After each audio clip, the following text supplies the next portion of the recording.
Surprise, surprise. It's going to be hotter this summer than it was last summer. And then the next summer, it's going to be even hotter. And the next summer, even hotter still. As climate change worsens and worsens and the earth gets hotter and hotter, uh, we're pretty much past the peak of being able to actually reverse climate change. Now, the only thing we can try to do is to mitigate the effects as much as possible, and that's not really going to work.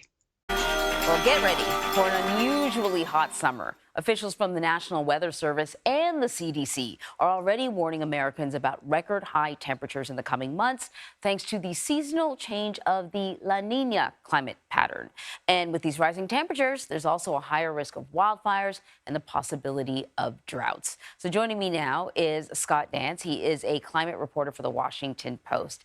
So Scott, I remember last year when we were dealing with all these sort of heat waves around the country, we were sort of searching for new ways to talk about heat because we had talked about it so much.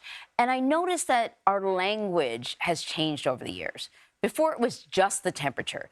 Then it became the humidex. Then we were talking about I think the wet bulb test. Can you talk about how we've kind of changed our understanding of the way heat impacts us?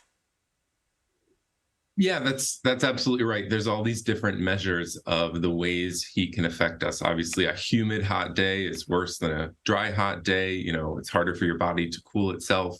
So, yeah, these different measures all pull in different things. The wet bulb temperature you mentioned, Yeah. like that includes sun angle, and are you in the shade? Because obviously that also makes a difference. So, yeah, we've just the CDC and the National Weather Service have been, working on ways to help people's understanding of that, because we are seeing, so many more heat waves. We are expected to see, given this switch from El Nino to La Nina, a likelihood of a hotter than normal summer for most of the United States this summer. Yeah, and I think And that's going to mean a lot more wildfires, which means a lot more carbon in the air, and it's still just going to get hotter and hotter. Yeah, the wet bulb thing that they were talking about, that is when uh, it is so humid outside that you cannot cool off via sweating, and you just end up dying due to it being too hot and too wet. we used to always think of as like a heat-related illness or even a heat-related death was always just about the temperature. But now we're taking into account all these other things, because when you have higher temperatures, you have the potential for more wildfires. Everyone remembers the wildfires in Canada and the impact that it had on our air down here. Can you talk about what officials are planning for, not just in terms of the heat, but all the other things that happen when you have record high temperatures?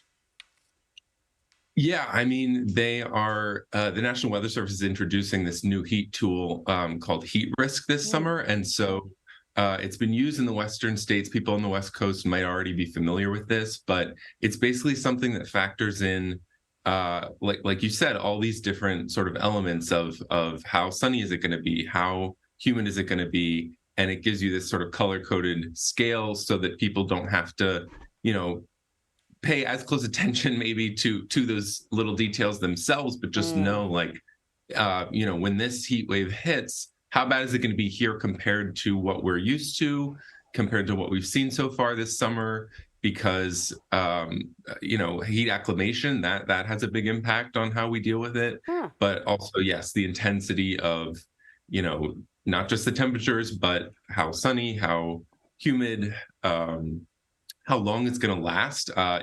With La Nina, we tend to see, some people might be familiar with the term heat dome, which is Yeah. basically an area of high pressure that just keeps it sunny, keeps that southern flow of air, hot air, moving into whatever region you're in, and it can last for days. It basically, is a very stationary weather feature. So Yeah. we're certainly looking